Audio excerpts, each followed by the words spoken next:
they would want such a tool, which would be a very good question, I think. If we are investing time and effort in something that nobody is waiting for, then that is, of course, a complete waste of time. But I do know something about the needs of teachers. From the literature, we know that some teachers feel, I don't know the English word for this. In Dutch, it would be handelingsverlegen. So some teachers feel, they kind of have a fear to act that doesn't quite catch it, but, and therefore because they do not feel appropriately trained to identify talents and needs and support and meet those. Often those who do, stems from the literature, have had extra educational training, extra education on giftedness, which is not a standard theme within teacher education, and also not a standard theme in a lot of psychology educational programs.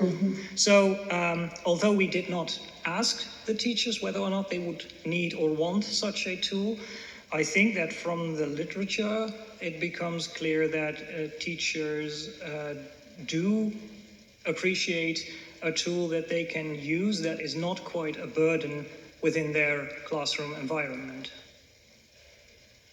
I think so too. Yeah, it might be very supportive for their selection, yes or no, in the first place. Yeah, thank you. Yes, my first question was about the results from former research.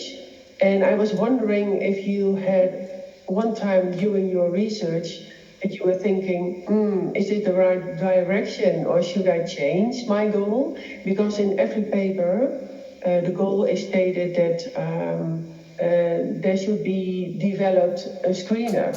But you only develop a screener when you think it's adding value, of course, to practice we have now, the instruments we have now. So I was wondering what you were thinking about that subject. Can I briefly interrupt, because I'm a bit worried about having enough time for our final opponents. I think this sounds like a very good question, but I propose to proceed, if that's okay with you, Dr. Ruiter. Yes, of course. We will discuss it in another way. Yeah, that's fine. Time moves fast. Yes. Yeah. Maybe at some other point, the two of you can pick up on this conversation. I hope so. Thank you. Okay, thank you very much. Then we move to our final opponent, which is based at Tilburg University, and that's Professor Bremer. Okay, so dear esteemed doctoral candidates, so thanks a lot for having me. It was a pleasure reading your work and also a pleasure listening to your answers to these very good questions. So I would like to bring it back a little bit to the general topic, which is on giftedness. So there are, if you take some multifactorial models of giftedness, there are so many different definitions and ways you could operationalize it. And then you have this very specific tool that you wanted to develop. So my question to you is actually, what are you measuring? Which aspect of giftedness are you measuring? And do you think it's still a tool that can be used independent of which definition of giftedness you use? Highly esteemed opponent, thank you for your compliments and for your question. I've also thought about this, and that is why there is actually a little shift in operationalizations within the dissertation, also because it took quite a while to finish it. It was, but I felt most comfortable with the operationalization that we used in our final chapter, in chapter 5, because it actually strays a little away from the question whether or not a child is gifted or not, and the more label-oriented approach of giftedness, and it focuses on talents and needs more specifically, in my opinion.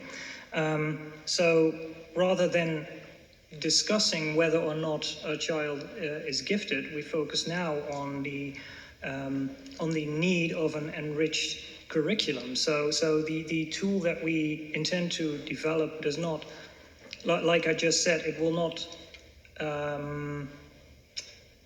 describe or identify specific talents and needs, but it might flag children that are in need of other services or services that are additional to the regular curriculum, as stated by Ambrose and Maciek. So I think that definition, that operationalization also holds many domains in it. So I can't cite it exactly, but it is roughly like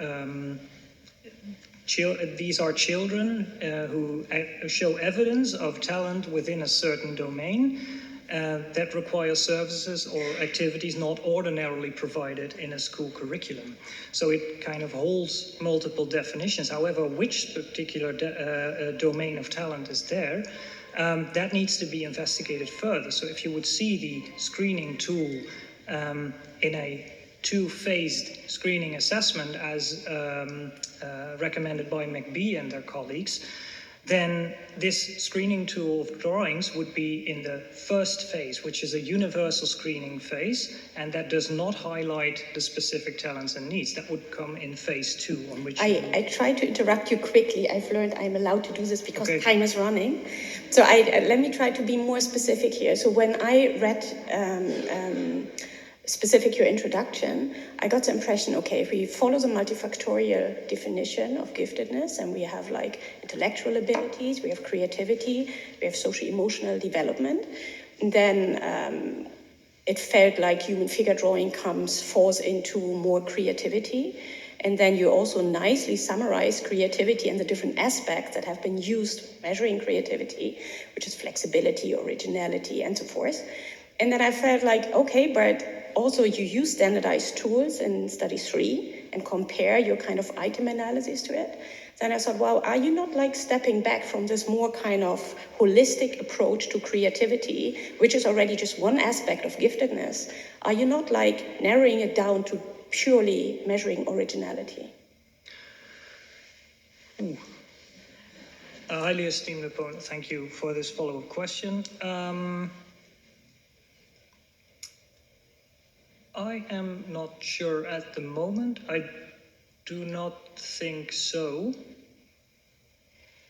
That is something I should ponder upon a little further, I believe.